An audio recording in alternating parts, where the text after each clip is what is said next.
is fantastic, and many of my friends are in the audience, and I will be taking questions now from some very distinguished people. Thank you all very much.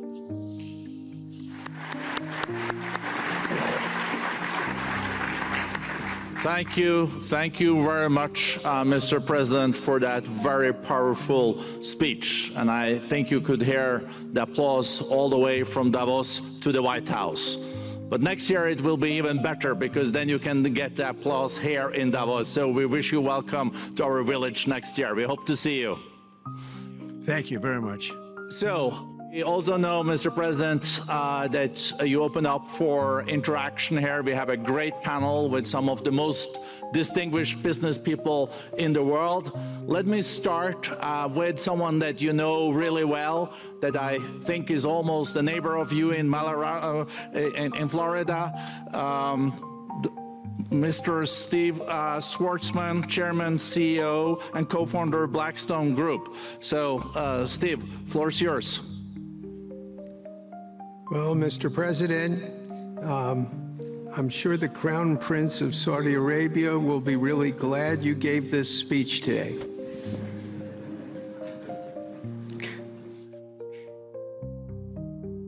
You've had the busiest 4 days that anybody can imagine, and congratulations for that.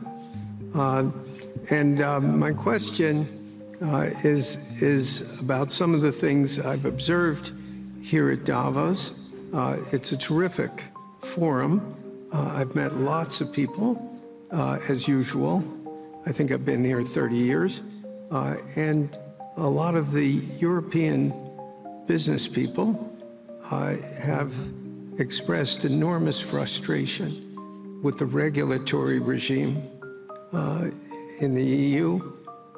And they attribute slower growth rates here because of the numerous factors, but especially because of regulations.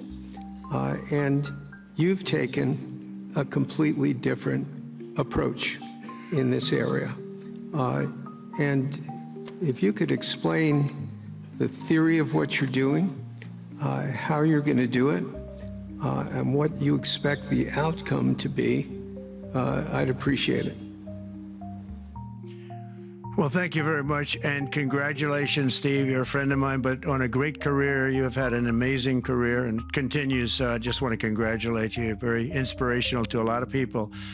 I want to talk about the EU, because you mentioned specifically that I've also had a lot of friends and leaders of countries. I've gotten to know them all my first term and a little bit during this period of 4 years, and know them well, like them a lot, but they're very frustrated because of the time everything seems to take to get approved, environmental impact statements for things that you shouldn't even have to do that, and many, many other ways that it takes.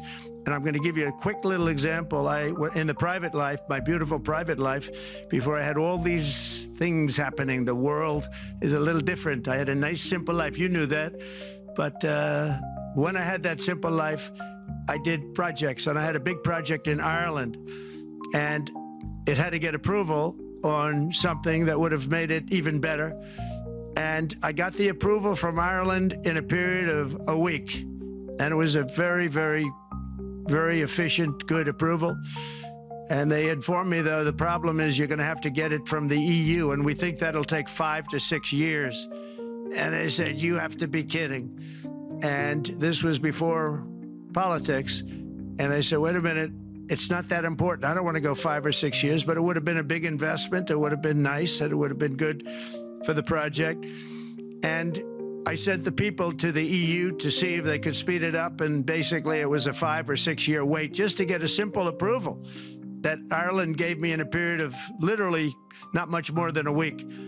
And I realized right then, that was the first time I really was involved with the EU, but I realized right then that's a problem, and I didn't even bother applying to do it.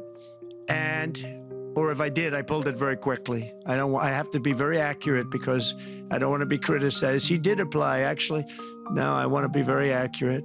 So I don't think I did, but if I did, I pulled it very quickly. It was just something you couldn't wait 5 years or 6 years to get an approval. So a lot of in a very big business sense, a lot of people are claiming that's the problem. From the standpoint of America, the EU treats us very, very unfairly, very badly. They have a large tax that we know about, and a VAT tax, and it's a very substantial one. They don't take essentially don't take our farm products, and they don't take our cars, yet they send cars to us by the millions. They put tariffs on things that we want to do, like, for instance, I think they actually, in terms of, these are non-economic or non-monetary tariffs, and those are very bad, and they make it very difficult to bring products into Europe, and yet they expect to be selling, and they do sell their products in the United States. So we have, hundreds of billions of dollars of deficits with the EU, and nobody's happy with it, and we're going to do something about it, but nobody's happy with it. So I think the EU has to speed up their process. Friends of mine that are in some of the nations within the EU, great people, they want to be able to compete better, and you can't compete when you can't go through the approval process fast. There's no reason why it can't go faster. So, I'm trying to be constructive because I love Europe. I love the countries of Europe, but the process is a very cumbersome one, and they do treat the United States of America very, very unfairly with the VAT taxes and all of the other taxes they impose. One other, just to finish up, I got a call from the head of a major airline, one of the biggest airlines in the world, and he said, "Sir, could you help us? What? Landing in Europe is brutal. They charge us fees for everything, and it's so unfair." I said, "How does it compare to China?" He said, it's much worse.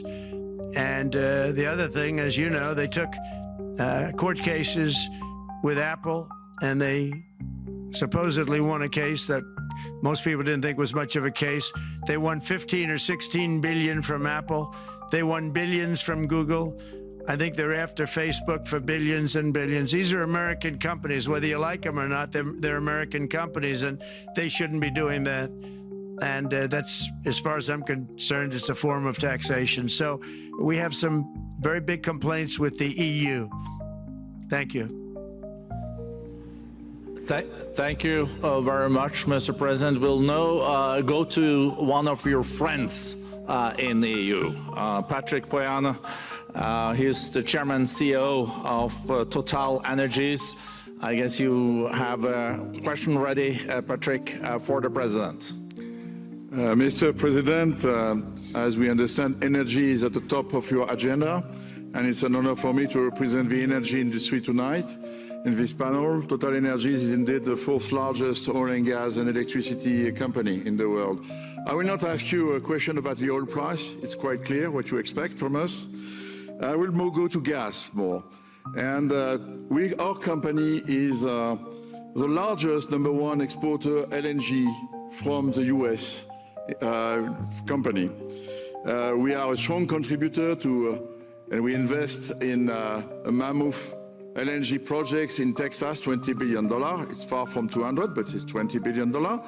And we contribute with that to security of supply to Europe, as we export this LNG to Europe. Some experts fear that if there are too many projects developed in the US on LNG, this could have an inflationary impact on the US domestic gas price. And they recommend a pause on these projects. I would ask you the following question: what are your views about such a pause on investments on LNG in the US? What would happen if you would observe an increased domestic gas price because of these exports? And final question, which is important for Europe: would you agree to guarantee security of supply of US LNG to Europe? Well, on the last part of your question, yes, I would. I would make sure that you get it. If we make a deal, we make a deal, you'll get it. Because a lot of people do have that problem. They make a deal and then it can't get supplied because of war-type problems and other problems. So we would absolutely do that. LNG is very interesting because when I took office for the first term, one of the first things I looked at was there were two very massive plants in Louisiana, a state that has been very good to me, won it by many, many points. And I felt strongly indebted to it, actually. And they said there are 2 plants that have been under environmental consideration for more than 10 years. And they were costing, as you say, you know how expensive those plants are, but they were costing like 12 billion and I think 14 or 15 billion, but they couldn't get their permits. They were in review for years, many, many years, like a decade or more. And I said, so ridiculous. I know so much about that because in the construction industry, I had to go through it too, but I got good at it after a while. But I saw the projects, and you're talking about a total investment of 25 to $30 billion, and it looked like it was going to end. They couldn't get their permits, and I got them done in less than a week. It was done, completed. In fact, when they called them to announce that it was done, the countries, largely countries, Japan was involved and another country and some very big investors, they couldn't believe it. They actually couldn't believe it. And I said, just do yourself one favor. Don't pay any consultants, because the only one that got it done was me. I got it done because it was the right thing to do for the U.S. and for the world, but the consultants had nothing to do with it. You know, the consultants go in and they say, give us millions of dollars because Trump did it. Nobody called me about it. I just heard it was a problem for years. And I got it done because it was the right thing to do for the U.S. and the right thing to do for beyond. It had to do with energy, very important. So I think it's very important. I think I disagree with one. I think the more that you do, the lower the price is going to go. And what I'd like to see is rapid approvals. We're going to give very rapid approvals in the United States, like with the AI plants, talking to many people want to build them. That's going to be a very big thing. We're going to build electric generating facilities. They are going to build. I'm going to get them the approval.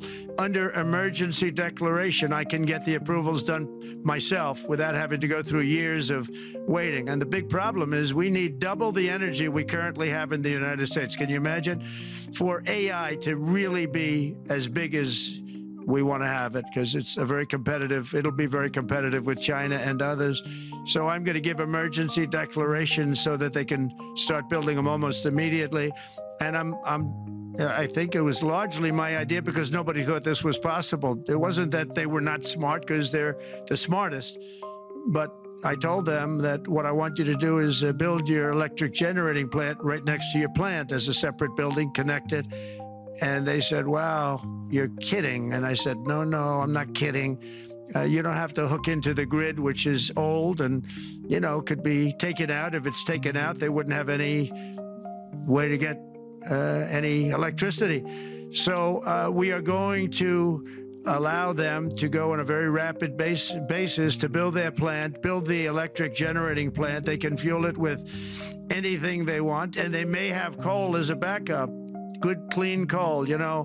If there were a problem with a pipe coming in, as an example, you're going with gas, oil or gas, and a pipe gets blown up or for some reason doesn't work, there are some companies in the U.S. that have coal sitting right by the plant so that if there's an emergency, they can go to that short-term basis and use our very clean coal. So that's something else that a lot of people didn't even know about. But nothing can destroy coal, not the weather, not a bomb, nothing. It might make it a little smaller, might make it a little different shape, but coal is very strong as a backup. It's a great backup to have that facility, and it wouldn't cost much more money. And we have more coal than anybody. We also have more oil and gas than anybody. So we're going to make it so that the plants will have their own electric generating facilities attached right to their plant. They don't have to worry about a utility. They don't have to worry about anything. And we're going to get very rapid approvals. Thank you. Thank you so much, Mr. President. We'll now go to another CEO that you know very well, Brian Moynihan, the CEO and Chair of Bank of America. Good afternoon, Mr. President, and congratulations, and obviously an eventful week for you and your family. If you remember 5 years ago, you came here and we walked among 150 CEOs from all over the world, and you engaged with them about your policies and your procedures. This year you're not here, and yet this week was eventful from the orders that you mentioned earlier, literally a wave of orders coming out on immigration, on trade, and many other matters. And so, as a representative of the United States here, we got a lot of questions about what does all this mean and how would the president square this with his clear focus on growth, prosperity, market growth, stock market growth, a good bond market, and bringing down prices. So how do you think about the impact of all these orders and how fast they come out and how you're going to balance them with that scorecard of being successful in both continuing GDP growth, bringing down inflation, and also having a good stock price appreciation for the American citizen? Well, I think it's going to actually bring down inflation. It's going to bring up jobs. We're going to have a lot of jobs. We're going to have a lot of companies moving in. You know, Brian, we're at 21%. It was at 40%, and I got it down to 21%, the corporate tax. And it was actually, if you look at state and city, it was in many cases much higher than 40%. I got it down to 21%. And now we're going to bring it down from 21 to 15% if, there's a big if you make your product in the U.S. So we're going to have the lowest, just about the lowest rate. It'll be, the 21 is on the low side worldwide. The 15 is about as low as it gets. And by far the lowest of a large country, a large, you know, rich, powerful country, by far, not even a contest. So we're going to bring it down to 15% if you make your product in the USA. So that's going to create a tremendous buzz. We're also probably going back to the one-year deduction where we deduct, you know, we did that originally, and that was amazing what the impact that had, the one-year deduction, which built up over a period of time, and then it expires. But we're going to go back to that when we do the renewal of the Trump tax plan. We have to get Democrats to approve it. But, you know, if the Democrats didn't approve it, I don't know how they can survive with about a 45% tax increase, because that's what it would be. And so I think they're going to do. We've been working along with them pretty well. I think it's very hard for a political group to say, let's charge people 45% more. So I think we're in good shape, but we're actually doing a reduction for business and small businesses where you're going to bring it down to 15%, which is really something. And by the way, speaking of you, and you've done a fantastic job, but I hope you start opening your bank to conservatives, because many conservatives complain that the banks are not allowing them to do business within the bank, and that included a place called Bank of America. They don't take conservative business. And I don't know if the regulators mandated that because of Biden or what, but you and Jamie and everybody, I hope you're going to open your banks to conservatives, because what you're doing is wrong. Mr. President, I'll say that your friend Gianni said hello, told me to tell you hello, and we look forward to sponsoring the World Cup when it comes, both this summer for the club and next year. So thank you for getting that for the United States. Thank you very much, Brian. Thank you, Mr. President. We'll now go to Ana Butin. She's the executive chairman of Banco Santander, one of the big European banks, and also in the U.S. So, Ana. Mr. President, congratulations on a historic victory. I believe you don't know me as well as my fellow panelists, so a few words. Santander is one of the largest banks in the world by number of customers, 170 million. That's more than my friend Brian or my friend Jamie have. And those... They fixed the regulation. That's coming, that's coming. That was cheeky. We're a big investor in the United States. We have many million customers, 12,000 employees. We're one of the largest auto lenders. And we recently launched a fully digital bank called Open Bank.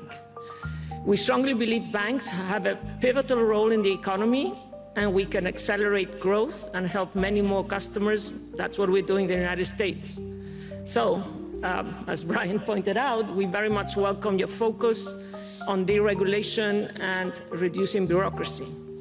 So my question is, what are your priorities in this regard, and how fast is this going to happen? Thank you very much.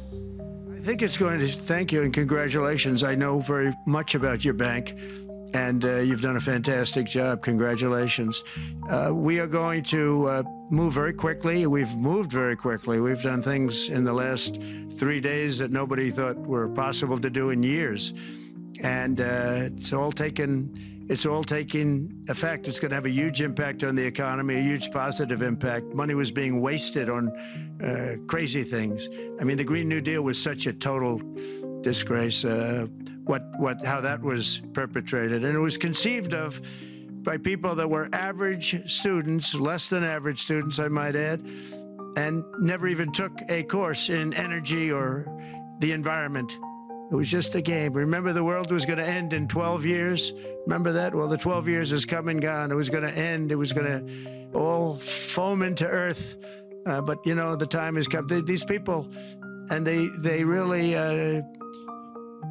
scared the Democrats large. I can't say the Republicans. The Republicans maybe could have fought harder to stop it, but it's been a tremendous waste of money. You know, during my 4 years, we had the cleanest air, we had the cleanest water, and yet we had the most productive economy in the history of our country. We had the most productive economy until COVID came. We had the most productive in the history of our country by far, and actually, you can look worldwide. We were beating everybody from China to everybody else. So, and we think we really now, with what we have learned and all of the other things that have taken place, we think we can even far surpass that, actually far, far surpass it. But we do, one thing we're going to be demanding is we're going to be demanding respect from other nations. Canada, we have a tremendous deficit with Canada. We're not going to have that anymore. We can't do it. I don't know if it's good for them. As you probably know, I say you can always become a state. And if you're a state, we won't have a deficit. We won't have to tariff you, et cetera, et cetera. But Canada has been very tough to deal with over the years. And it's not fair that we should have a $200 billion or $250 billion deficit. We don't need them to make our cars, and they make a lot of them. We don't need their lumber because we have our own forests, et cetera, et cetera. We don't need their oil and gas. We have more than anybody. So, you know, just as an example, with Mexico, we're dealing with Mexico, I think, very well. And we're just, you know, we just want to be treated fairly with other nations, because there's hardly a nation in the world, and I blame this on us, and I blame it on politicians that, for some reason, probably mostly it's stupidity, but you could also say other reasons, but mostly stupidity. They've allowed other nations to take advantage of the U.S., and we can't allow that to happen anymore. You know, we have debt. It's a very small debt when you compare it to the value of the assets that we have, but we don't want to do that. We want to just have debt be obliterated, and we'll be able to do that fairly rapidly. And a lot of good things are going to happen. And honestly, good things are going to happen for the world, and good things are going to happen for the people that are dealing with us, allies and beyond allies. One thing very important, I really would like to be able to meet with President Putin soon and get that war ended. And that's not from the standpoint of economy or anything else. It's from the standpoint of millions of lives are being wasted. Beautiful young people are being shot in the battlefield. You know, the bullet, very flat land, as I said, and the bullet goes, there's no hiding, and a bullet, the only thing going to stop the bullet is a human body. And you have to see, I've seen pictures of what's taken place. It's a carnage, and we really have to stop that war. That war is horrible. And I'm not talking economy, I'm not talking economics, I'm not talking about natural resource. I'm just talking about, there's so many young people being killed in this war, and that's not including the people that have been killed as the cities are being, you know, knocked down building by building. So we really should get that stopped. Likewise, in the Middle East, I think we've made a lot of progress in the Middle East, and I think that's gonna come along pretty well. Thank you, Mr. President. We know that the most consequential relationship in the world is between the US and China. US, 28% of the global economy, China close to 20%. That's almost half of the global GDP. And we know that you called President Xi Jinping last Friday. We heard that you had a good discussion. How do you see the relationship between the US and China in the next 4 years under your leadership? He called me, but I see it very good. I think that we're going to have a very good relationship. all we want is fairness. We just want a level playing field. We don't want to take advantage. We've been having massive deficits with China. Biden allowed it to get out of hand. He's $1.1 trillion deficit. It's ridiculous. And it's just an unfair relationship. And we have to make it just fair. We don't have to make it phenomenal. We have to make it a fair relationship. Right now, it's not a fair relationship. The deficit is massive, as it is with other countries, a lot of Asian countries, actually. But we have deficits that are very big, and we can't keep doing that. So we're not going to keep doing that. But I like President Xi very much. I've always liked him. We always had a very good relationship. It was very strained with COVID coming out of Wuhan. Obviously, that strained it. I'm sure it strained it with a lot of people, but that strained our relationship. But we always had a great relationship, I would say, and we look forward to doing very well with China and getting along with China. Hopefully, China can help us stop the war with, in particular, Russia, Ukraine. They have a great deal of power over that situation, and we'll work with them. And I mentioned that during our phone conversation with President Xi, and hopefully we could work together and get that stopped. We'd like to see denuclearization. In fact, with President Putin, prior to an election result, which was frankly ridiculous, we were talking about denuclearization of our two countries, and China would have come along. China has a much smaller right now nuclear armament than us, or field than us, but they're going to be catching it at some point over the next 4 or 5 years. And I will tell you that President Putin really liked the idea of cutting way back on nuclear, and I think the rest of the world, we would have gotten them to follow, and China would have come along too. China also liked it. Tremendous amounts of money are being spent on nuclear, and the destructive capability is something that we don't even want to talk about today because you don't want to hear it. It's too depressing. So we want to see if we can denuclearize, and I think that's very possible.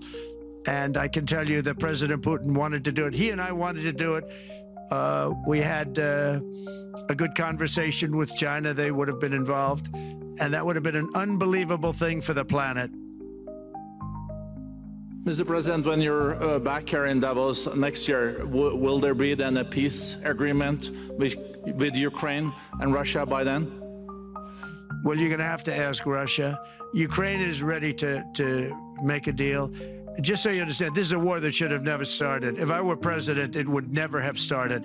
This is a war that should have never, ever been started. And it wasn't started during there was never even talk about it. I knew that it was the apple of President Putin's eye, but I also knew that there was no way he was going in, and he wasn't going to go in. And then when I was out, bad things happened, bad things were said, a lot of stupidity all around, and you end up with what you have. Now you have all these bombed out cities. They look like demolition sites with many people killed. I think the thing that you'll see about Ukraine is that far more people have died than is being reported. And I've seen that.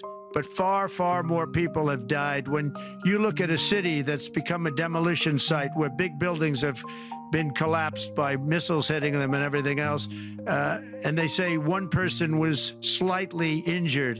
No, many people were killed. Those are big buildings. I was surprised at how that was my business.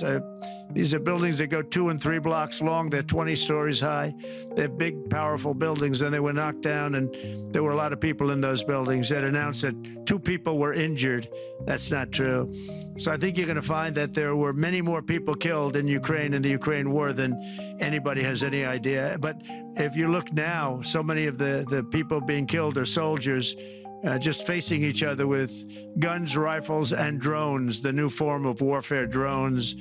And it's a very sad thing to see. And when you see pictures of the fields that I see, nobody wants to see it. You'll never be the same.